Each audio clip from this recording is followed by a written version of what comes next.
Jack is now internationally famous, but it wasn't always that way. Most people don't realize that Jack had a long history before he was skyrocketed to sudden fame as the official mascot of Big Profits TV.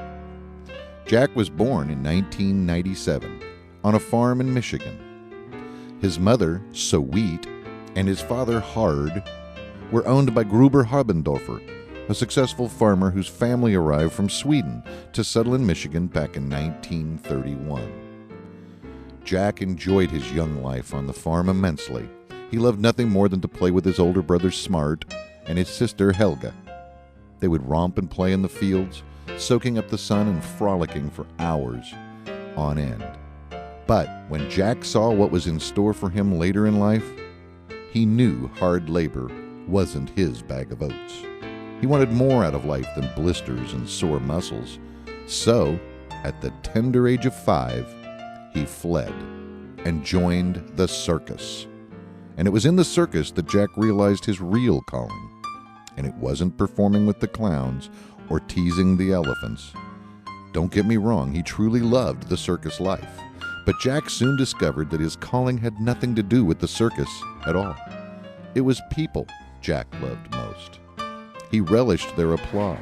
He bathed in their laughter. And he knew he was destined to be a star.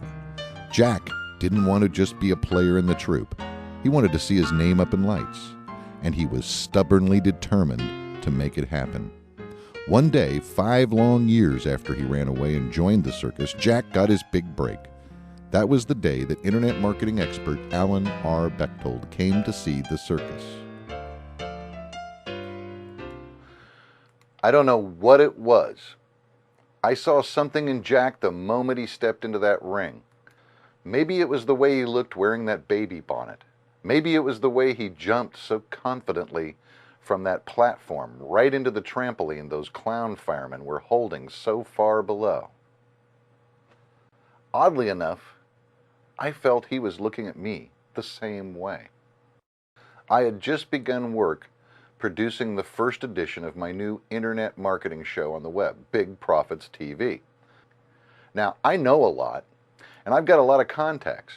I'm generally a pretty fun guy, but I knew the show was still missing something. The moment I first saw Jack, I instantly realized that I'd found what the show was missing. The rest is history. Almost. I quickly redesigned the show, promptly featuring Jack as the mascot. I even acquired a domain name that better reflected Jack's involvement. Still, I had a problem. Jack was the perfect mascot. He looked great on the show. He's a perfect representative of that stubborn voice inside all of us, the voice that holds us back, digs in its feet and resists all of our efforts to change. Until he decides, until she gets the message and sees your goals for what they are. Then he's that same stubborn force that keeps pushing you forward, resisting all that tries to stop you, and pushing through every obstacle that is put in your path with single-minded determination.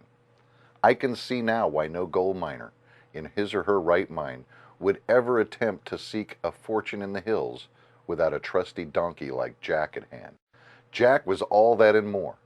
Still, something was not quite right. So, I presented a rough cut of the first show during a seminar where I was speaking to a very small group of people, and I allowed them to act as a focus group.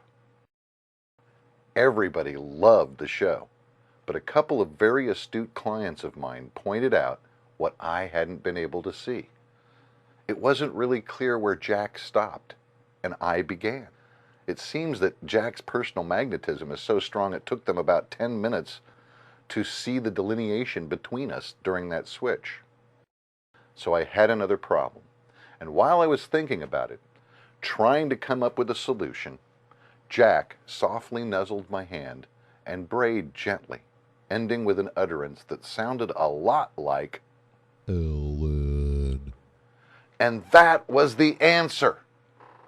If I could just teach Jack to talk, he could introduce me. That would make it clear we were a team, not the same person. It took many hours late into the night, night after night, but Jack proved he was a good student. Finally, just in time for the release of episode 1, Jack learned his first complete sentence.